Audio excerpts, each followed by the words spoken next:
Hey everybody, I hope and pray that you're doing well. Today as we come to our word from the word, and today that word is removal. Removal. I know yesterday we were talking a little bit about rituals, and this kind of goes into what we're talking about today, even though we're talking about a different group of people. We were talking about yesterday about the refugees and those who had moved in as Israel was taken over and taken captive. But here today we're introduced to a main character in the book of Kings, and that is King Hezekiah. And you'll see that he is one of those that's listed as a godly king. That here today in 2 Kings chapter 18, even the beginning of it, you see that he did what was right in the sight of the Lord. Now, with that, again, it doesn't mean that he was perfect and that everything he did was just right, but for the most part, he was a godly king. And especially considering the ones that we have looked at in the past several weeks, the ups and downs. If you've been reading along, you've seen, for every one good one, it seems to be 5 or 10 that were evil kings for both Israel and for Judah. But today, with the removal, I want us to think about in the back of our minds, have yesterday about the rituals and the things that we can even get caught up in doing, trying to please everybody. But even in our own lives, we can get caught up in holding on to the past and not looking to move forward. And that's something I believe you'll see today in 2 Kings chapter 18.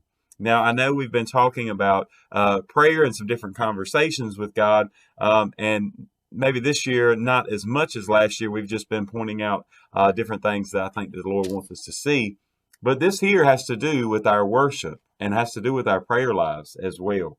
So 2 Kings 18, just looking at verse 4, speaking of Hezekiah, it says, He removed the high places and broke the sacred pillars, cut down the wooden image, and broke in pieces the bronze serpent that Moses had made. For unto those days the for until those days the children of Israel burned incense to it and called it Nehushtan. Now, I'll be honest, as I was looking at this, it's something I hadn't realized before. That just you can just in your reading, you can very easily overlook something and not even realize. If you remember back in the book of Numbers, that as the people that every time you get to sin entering the camp, and God sends judgment, and He has a way of dealing with even His own. And with, I guess, judgment, maybe chastening, and He is punishing them for their sins. But if you remember there were the poisonous snakes there, and Moses was to make a bronze snake and to lift it up on a pole. And that everybody there within the camp, if they were bitten, they could look to that pole that had that bronze snake on it, and they would be saved. Now we know, looking at that, we look ahead to even the New Testament when Jesus says that just as Moses lifted up that bronze serpent, then so would the Son of Man be lifted up, and all who look to him would be saved. But here's the thing. We find here that the people had, since that time, apparently they had been worshiping this bronze snake. They're burning incense before it. They were treating it as, some type of maybe a holy relic or something, that like it had divine power in it.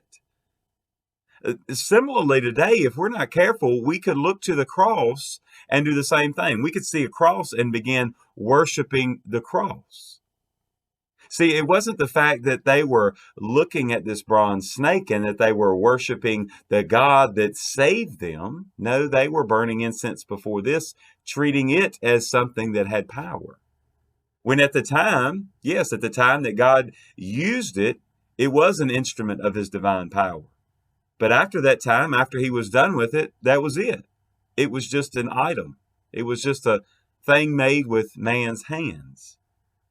In the same way that, we can be careful. There's a lot of religions that lift up high just the cross and wearing cross necklaces, and even those with Jesus still on the cross, and they treat those as if they have some supernatural power.